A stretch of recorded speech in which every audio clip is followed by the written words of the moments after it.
Whether you're a CEO, founder, C-suite executive, employee, investor, salesperson, it's very important to know what's going to happen to the U.S. economy under a Joe Biden administration. So in today's episode, we're going to cover the following things. Number one, how his policies are going to affect different industries. And I mean every industry, energy, Hollywood, finance. We're going to cover it all. Gold, we'll cover all that stuff. Number two, who is potentially going to be in his administration? Who's he choosing? It's important for you to know because some of them is going to impact your industry. Next, what is he going to be doing in the first 100 days? What can he do with the tax laws? What can he change about tax laws? What can he not do? Those are all things we need to know. At the end, I'm going to share with you my next 5+ moves if I were you. So stick around till the very end because you're going to get a PDF with everything I talk about in this video to talk to your friends, family, coworkers, boss, board, whoever it may be. But before we get into everything, I think it's very important we preface what is really going on right now. So right now the score is 279 to 217 Biden. Biden's got the lead, although Georgia and Arizona are doing a recount by hand. By the time you watch this, the results may be out already. You know, the House Dems own 218 to, I believe, 202. I want to say the Dems lost 5 seats. The Republicans took 6 seats.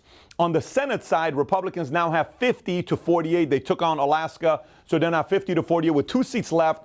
When it comes down to Senate, which is going to be the biggest runoff we've had with $200 million being spent in Georgia. And these are the candidates you're looking at right now. For Senate, you're looking at Democratic Raphael Warnock going against Kelly Loeffler, Republican. Then you're looking at John Ossoff, Democrat, going against Senator David Perdue. This is a red state. The last time Georgia had a Democratic senator was in 2000, Zell Miller. So this is very important for a lot of things I cover because the $1.5 trillion tax cut that Biden may want to get rid of, he needs the Senate. I talked to my accountants, my CPAs, a lot of different people. They can't do this. But if it's 50-50, 50 seats Dems, 50 seat Republicans, the person that becomes the tiebreaker vote is Kamala Harris. So it's very, very important what's going on. We're not going to know those 2 seats until January. That's why $200 million of money is being spent. Republicans are going there. Democrats are going there that have nothing to do with the state. Everybody's campaigning there. And last but not least, one of the things that could also take place is, say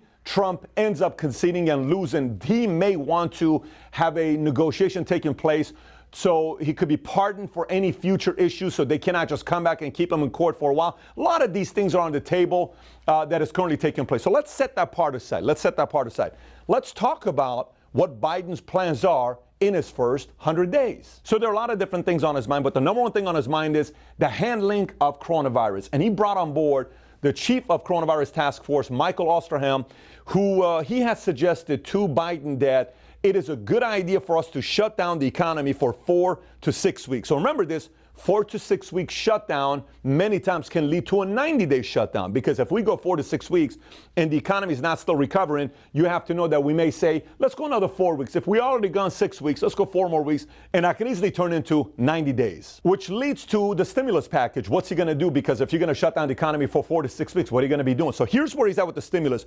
He has ideas, but nothing is specific. For example, the CARES Act that Trump had, he has something similar to that he wants to announce, which is helping out 160 million people, paying them $1,200 a month, but he doesn't know the exact number yet because he's got to get it past Senate and the House. Number 2, extension of unemployment benefits, which we had $600 a week for unemployment provided by many different states, and the temporary relief provided additional $300 a week for 6 weeks. Biden has no specific plan for that. He just says, I'm going to do something like that. The next one is bigger monthly Social Security checks. He wants to increase the monthly Social Security checks that the current beneficiaries are getting $200 more. He wants to put $200 more to that. The other potential measures he could take is more money to small businesses, emergency sick leave for everyone who needs it, fiscal relief to states. He also wants to do no out-of-pocket money for COVID-19 testing, treatment, and an eventual vaccine. So you're not going to be paying for that stuff. That's what he wants to pass. So now the question becomes, can he do all of this stuff by himself without needing the Senate or the Republicans to support it? He will use wartime legislation known as the Defense Production Act, DPA, to compel U.S. businesses to make personal protective equipment, medical supplies, ventilators, and whatever else the U.S. needs to tackle the pandemic. Biden also has set out plans to increase unemployment insurance, send more direct payments to struggling Americans, forgive some student loans, and provide more aid to small businesses. But, here's a big but, Biden will probably need Republican support for a major stimulus package. And after running up the biggest budget deficit in history under Trump, the Republicans have begun talking about the necessity to balance the books once more. The other issue that's on top of his list is climate change. Biden himself said, number one issue facing humanity is climate change. So the whole Paris Climate Accord, they're going back at it with the 174 other countries. He's also introduced a climate change proposal for $1.7 trillion in federal spending over the next 10 years. So that's where he stands with climate change. Another thing that he's working very aggressively is the minimum wage topic. You see a lot of different states. Florida just announced we're going to $15 minimum wage by 2026, which means they're going to increase the minimum wage $1 every year. But Biden wants to make the federal minimum wage from $7.20 to $15. That is $7.20 to $15. So all the restaurants that the waiters, waitresses get paid $7.20 minimum wage plus tips, their cost is going to double. Wait till you see what's going to happen to the restaurant and hospitality industry. Here at minimum, we look at it. So he will be facing and challenging the Republicans to raise federal minimum wage to $15 an hour. Another thing is he's continuously talked about he wants to give 2 years of college-free community college to every single American family that wants to go to college, but it's a little bit more technical than that. Let me kind of unpack it for you so you know how this is going to work out. Biden could wipe out $50,000 of student debt per borrower without Congress. Here are 3 other areas where he can help the struggling U.S. economy, even with a GOP-controlled Senate. Here's why this matters. Both Senator Chuck Schumer and Senator Elizabeth Warren unveiled a proposal for the next president to cancel up to $50,000 in student loan debt. The President of the United States has the power to broadly cancel student loan debt, help close the racial wealth gap, and give a big boost to families and our economy, Warren said in a statement in September. It's time to use the existing authority and permanently improve the lives of tens of millions of Americans. Now, this is the part. Biden has proposed for giving $10,000 in student loan for borrowers as part of coronavirus relief package. Nearly 42 million Americans owe a total of $1.7 trillion. Why does this matter? Why does Elizabeth Warren matter? Because you're going to find out here in a minute if she is going to be part of his cabinet. The next one's pretty obvious, Affordable Health Care Act, aka Obamacare. He's going to bring that back and probably try to get it even to be more extensive than what it was before, because Obama was a person, he was a VP too, and Obama campaigned for him. There's got to be a certain level of loyalty to bring that back up, so expect that to come back around in the first 100 days. As far as travel bans go, many of those are going to go away, starting with abandoning Trump's travel ban on mostly Muslim countries. That's going to go away. And next one is taxes. He is planning on getting rid of all of the $1.5 trillion Trump's tax plan that he unveiled in 2017. Biden wants to get away with it. Now, what does this really mean to you? I'm going to explain every one of them for you so you can kind of get an idea. Trump's tax plan, if you look at the screen right now, he lowered corporate taxes to 21%. Biden wants to increase it to 28%. Income and payroll taxes, 37% under Trump. Biden wants to increase the top line to 52%. Small business taxes went down to 29.6%. Biden wants to increase that to 39.6%.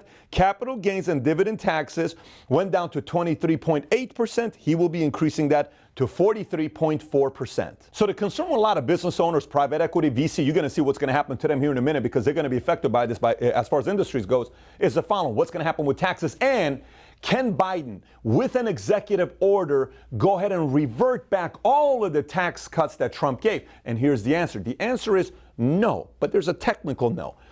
He may not be able to get rid of all of it. This is why Georgia matters so much with the 2 Senate seats. The race that's going on, it's very, very important. But he can make adjustments, meaning if himself, you know, if some of the guys on Republican side come back and listen, 28, maybe we're not going to do 20, but maybe we raise it 21 to 25. They may then negotiate to change some of those numbers, but it may not come back up. So there may be some kind of negotiation going on in 2021. But if he wants to cut all of it and get rid of it, he's going to need the Senate. So Georgia's going to matter more than ever before. This is why they're spending $200 million in Georgia. So let's go through the cabinet real quick. These are just some of the names that's being thrown around. We can decide for yourself whether you like it or not, but this is what he's looking at right now as far as cabinet goes. Secretary of State, he's looking at Susan Rice, Obama's national security advisor, or Anthony Bilkin, Obama's former deputy secretary of state and deputy national security advisor. So he's looking at some of the guys that were under Obama. So what Obama had is what Biden's planning on having. As far as Secretary of Defense goes, he's looking at Michelle Flournoy, which is Hillary's pick in 2016, former Undersecretary of Defense, or Jeff Johnson, Obama's Department of Homeland Security head, which is, again, you're getting what Hillary and Obama had as far as the Secretary of Defense goes. As far as Attorney General goes, he's looking at Sally Yates, career federal prosecutor. She's the one who refused to defend Trump's executive order banning travelers from several Muslim majority countries. So you know what role she's going to play. He's also looking at Senator Doug Jones from Alabama or Tom Perez, who is a DNC chairman. Now, as far as the Secretary of Treasury goes, this is where it gets interesting. Number one on his list. You ready? Senator Elizabeth Warren. Financial industry, brace for impact. Now let's look at Secretary of Homeland Security. He's looking at Lisa Monaco, Obama's Homeland Security Advisor, or Alejandro Mayorkas, former Director of U.S. Citizenship and Immigration Services. This could be a lot of different possibilities for the dreamers. This next one's very important. Secretary of Labor. You know who he's looking at? Bernie Sanders. You know what Bernie Sanders wants to do? Raise federal minimum wage to $15 an hour. So again, brace for impact. Next one is Secretary of Commerce, which he's choosing, I believe it may be Meg Whitman, which is a former CEO of Quibi that just went out of business. They raised $1.8 billion, but she did a great job at eBay. She took the company, I believe, from $4 million a year to $8 billion a year, and from 30 employees to 15,000 employees. And she ran for governor in the state of, as a Republican in the state of California. So she's actually not a bad pick to have as Secretary of Commerce. As far as Secretary of Energy goes, he is looking at Ernest Moniz and Elizabeth Sherwood Randall, both on Obama's cabinet for energy. The challenge is Moniz is tied to fossil fuels, so progressives may not think he's far left enough to push the agenda that they're trying to push with Biden. Then you have Administrator of the Environmental Protection Agency. Mary Nichols is number one on that list. They call her the Queen of Green. California air regulator, who she is. This is very important because if they want to do anything with climate change or the $1.7 trillion plan over the next 10 years, she's probably going to be pushing that and spearheading that project. Last but not least, head of Veteran Affairs. He's looking at somebody that made a big name for themselves in this last election, and that's Mayor Pete Buttigieg. He was in the military before himself, so he has experience and he has strong opinions, so that's going to be who he's putting there for head of Veteran Affairs. So before I get into the next part, if you're getting value so far about what I'm talking about in the episode, push that thumbs up button and the subscribe button. If you did so, I appreciate you for doing so. Let me get right into it. So industries, how are industries going to be affected under a Biden administration? Let's talk about airlines. So airlines were taking a big hit. Pfizer announces vaccine, stock explodes some 20, 30, 40% for some of these companies. Some were talking American Airlines may go out of business, but what's going to happen under Biden? Here's a few challenges that they're going to be facing. Number one, Biden is all about the mask and he's all about social distancing. And a lot of the airlines recently have been getting away with being able to sit next to each other with a mask on. Biden may enforce 6 feet social distancing, so flights may not be full, meaning you cannot have another person sitting next to you that's a stranger unless if it's your family, and that's going to take a big hit for airlines. The other one is the fact that what they're doing right now, if by any chance these airlines start kind of hurting and their numbers drop off, he and his administration may force for some of them to acquire one another. So the airline industry could be a very fickle. I know these guys go on very small margins, 3.5%. The airline industry is not going to be looking good under a Biden administration. Next, automobiles. This one's going to be interesting because, he's all about climate change, and they're going to want to bring back giving tax credits to buyers who buy electric cars. So we're talking about it's going to benefit Tesla, probably Volkswagen, GM, Ford, and any other manufacturer that's making cars that are electric. However, all the other cars that are oil-burning cars, they're probably going to take a big hit. So watch that very closely. You will see some companies go like this and some are going to take massive hits. Cannabis industry could be very ecstatic based on some of the things that Biden administration is working on, meaning you have the States Act and a MORES Act that currently puts cannabis as a controlled substance. But if those go away, then you're talking about the tax code 280E. If you're in the cannabis industry, you know what I'm talking about. That allows the entrepreneur, the business owner, to write off their operating expenses on a monthly basis, which means their profit's going to go higher and they can net more. It's all going to be good. If those things go together, it's removed as a controlled substance, it benefits the cannabis industry. So let's talk about casinos and gambling. So one thing we do know is the fact that online gambling and online betting is on fire. One of the fastest growing segments of casinos right now. It's not even close what they're doing. Last year, the Trump administration wanted to reinforce the 1961 Wire Act, which kind of hurt the online gambling industry. And Biden's not for it. He's totally against it.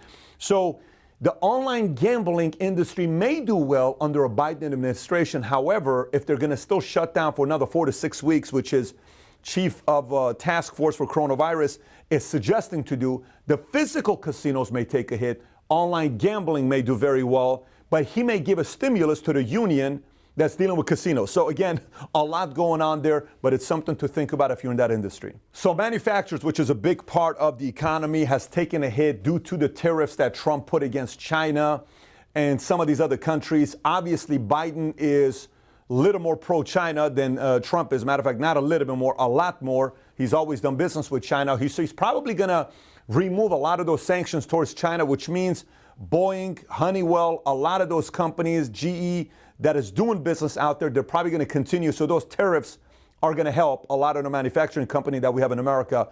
It's going to help us short term. Long term is just going to strengthen China. So next one is restaurants, which restaurants are not in a good place right now for many different reasons, especially what happened with the pandemic and they were shut down 75%, 50%, 25%. You know what I'm talking about. They had to put the plexiglass. A lot of restaurants couldn't afford to put the plexiglass, following all the guidelines. The restaurant industry is going to take a massive hit. Here's why.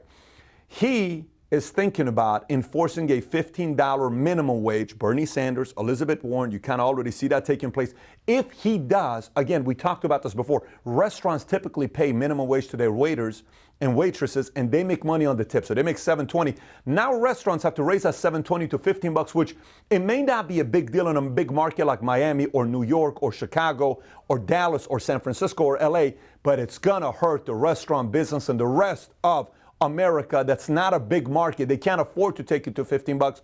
They will. And then at the same time, shutting down and doing that part, in 2019, the numbers came back on what is the cost, the operating expense, on what it is to run a business for restaurants. 31% is their labor. That's more than the amount of money they spend restaurants on food, 31%. So imagine that 31% doubles if you take minimum wage from $7.20 to $15. Restaurants are going to take a massive, massive hit if they continue the way they're going right now with some of Biden's ideas. Retailers, this one's pretty easy. I mean, this is a non-essential industry, so at any point they can shut them down and not go to work. And to take them from $7.20 to $15, a lot of retailers are going to take a big hit with us raising it and shutting down. So it's going to be a double whammy for the retail industry. So the next one is pharmaceuticals, which, you know, he has said that he's going to go back and renegotiate prices with these big pharma companies to say, hey, you know, you got to cheap, you're making too much money. But I think it's a lot of talk with this one because Obamacare only helped those guys. So to come out with this, when Obamacare came out, costs went up 40%. As an employer myself, I was getting health insurance for everybody. Like this, insurance went up. So if that comes back around at the levels that he wants it, and he says he's going to go negotiate with big pharma, I just don't see that happening. So I don't see a lot changing on the big pharma industry. So now let's talk about the big technology companies. We start off with Google or Alphabet. They're going to take a very big hit. Here's why. So, you know, early days when the internet first came out, there was something called Section 230, which prevented these big technology, social media companies, Google companies from being sued for what the user says. So imagine I put up something and I say something and I have something that's inaccurate. Section 230 protected YouTube and Google from saying, I didn't do it, our users did it. I didn't do it, somebody on Facebook posted it. I didn't do it, somebody said it on Twitter. Biden wants to enforce and get rid of Section 230 to put the liability on the company, which means a company like Google, YouTube, Facebook may have to hire a whole new department to approve, to approve every video before it gets uploaded on YouTube. So imagine if that happens. Number one, the speed up getting approved video, that's going to take a long time. And number two, it's going to get the interest away from people that want to create content so they could go away. So this could really throw a wrench into Alphabet and Google. He's not going to be as friendly to them, it seems like, as Obama was a few years ago when he was the president. So the next one is Amazon. The thing with Amazon is under every administration, it's just nobody's been able to do it going up against Bezos, and I don't know if he's going to be able to do it or not. Amazon's probably the closest thing to a monopoly that we have in America today, although Walmart growing helps Amazon and some of these other guys growing helps Amazon. But he may want to get in the way because Amazon is the number one product. They have products, but they're also sellers. So they're working on both ends, and that kind of gives them an edge and a lack of accountability and somewhat of an accountability.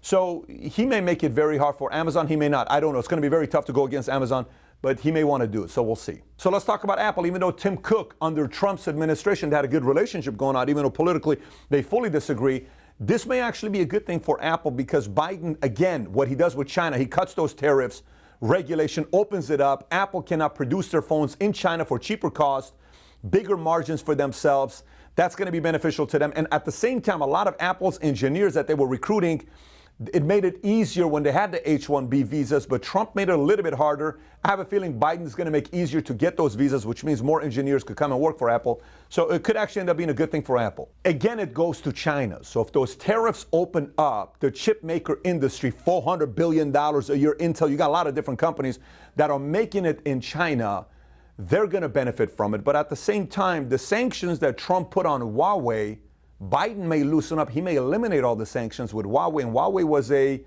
don't know if you remember a few years ago, everything we heard about on a daily basis was Huawei, Huawei, Huawei. Huawei may be another company you may be hearing about on a daily basis again if Biden loosens up those tariffs. Hollywood, let's talk Hollywood. So Hollywood's going to have an interesting time because when's the last time you saw a new movie coming out that you were excited about? Honestly, when's the last time you watched a movie like, oh my gosh, it's a big actor? Not happening right now because they're not working, right? So Hollywood's really taking a big hit with COVID, but Biden's policies could absolutely hurt Hollywood because of social distancing, because of all these other parameters and guidelines you have to follow. So they may double or triple the cost of these, studios that are trying to produce a movie. So again, and then the 4 to 6 weeks. So Hollywood's still going to take a hit. For as long as Biden's administration wants to believe in a shutdown, Hollywood's going to take a big hit. Social media, this one's interesting because we're talking about Facebook, Twitter, YouTube. So it's going to be not good for content creators because Facebook and Twitter, every time they went against Trump or they did something that they wanted to remove a post, Trump from the top is like censorship, censorship, censorship, censorship. And they had to go to court, constantly defend themselves. And it was always these embarrassing things you were seeing on interviews and being held and all this stuff. It's not going to happen under Biden. Biden's going to be a little bit more lenient, which they're going to have more ability to go and say, we want to delete this. And the president's going to say, you have the right to do so. That may take place. And on top of that, Biden's probably not going to tweet as often as Twitter is, as often as Trump is, which means that could hurt Twitter's stock because so many people, those who love him, those who are in the middle, and those who hate him, simply log on Twitter every day to see what Trump has to say. And if Trump goes from tweeting 10 times a day, 20 times a day, to once or twice a day under Biden, I don't know. I don't know if Twitter wins here, especially if Trump just decides to go to a complete different place. Twitter may actually take a hit the next couple of years. I think Facebook, Google, YouTube, their backing's going to be stronger because Biden's going to let them be a little bit more loose and censor whoever they want on the right. So Telecom and Wireless may not be too happy with Biden because Biden may get in there and want to force them to lower their prices because for the longest time, Telecom and these guys have been going at it. They don't have like 50 competitors. It's just a handful of people that keep competing for the same margin. This guy's got 21%, 19%.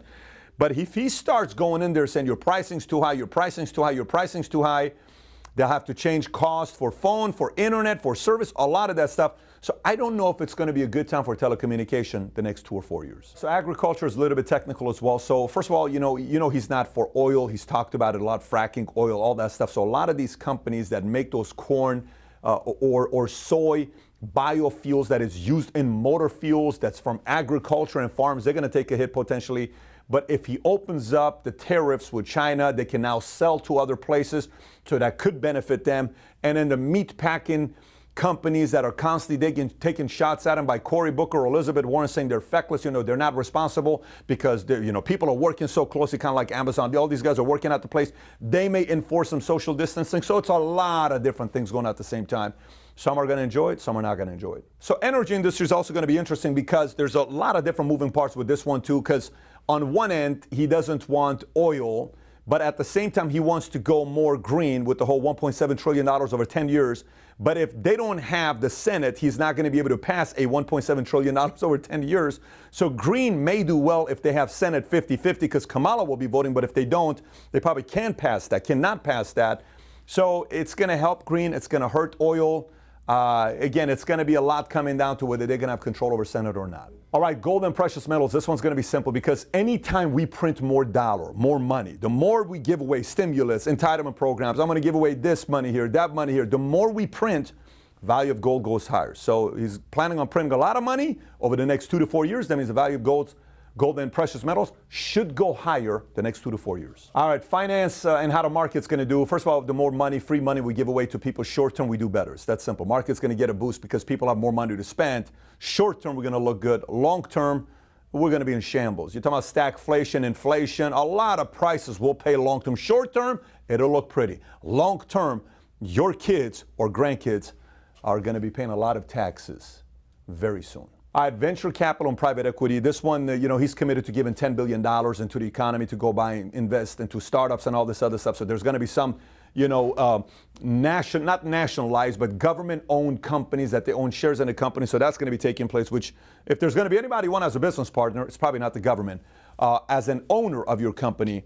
But at the same time, I think a lot of VCs, a lot of private equity is going to be a little bit tighter. Taxes are going to go up for them. Some of them are going to try to sell this year.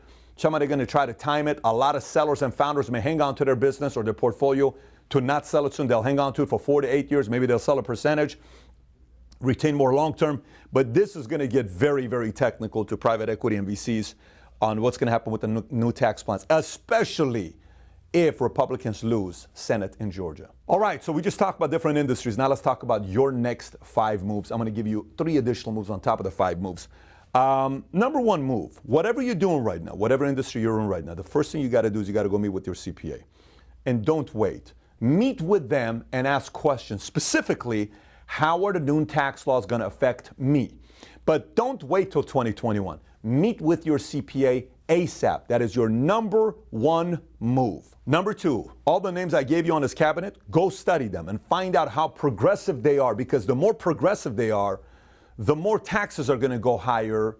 There's going to be a lot of different changes taking place, but don't just kind of wing it. Go study who he's choosing for his cabinet, because it's going to affect you and your family. Do some math and study who's going to be president in 2024. If Biden is president, by 2024, he'll be 82. Is he going to run again on a second term? Or if he's not, who will be replacing him? Is it going to be Kamala Harris? Which leads me to point number 4.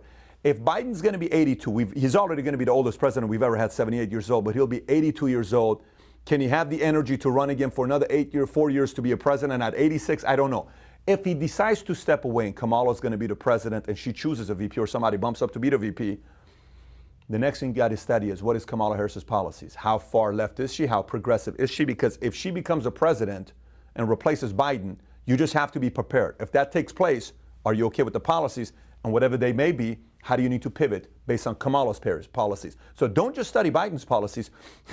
You got to study Kamala's policies as well. So number 5, the election matters a lot. Don't get me wrong, presidency matters a lot, but this midterm is probably going to be just as important as the election that we had. So take a very close look at the midterms, because Congress won and the Republicans picked up 6 seats, Democrats picked up 5.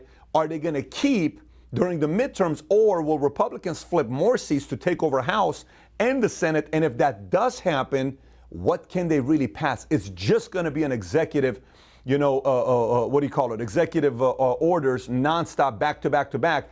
And he won't be able to pull a lot of the plans that they want to pull if they lose House and Senate.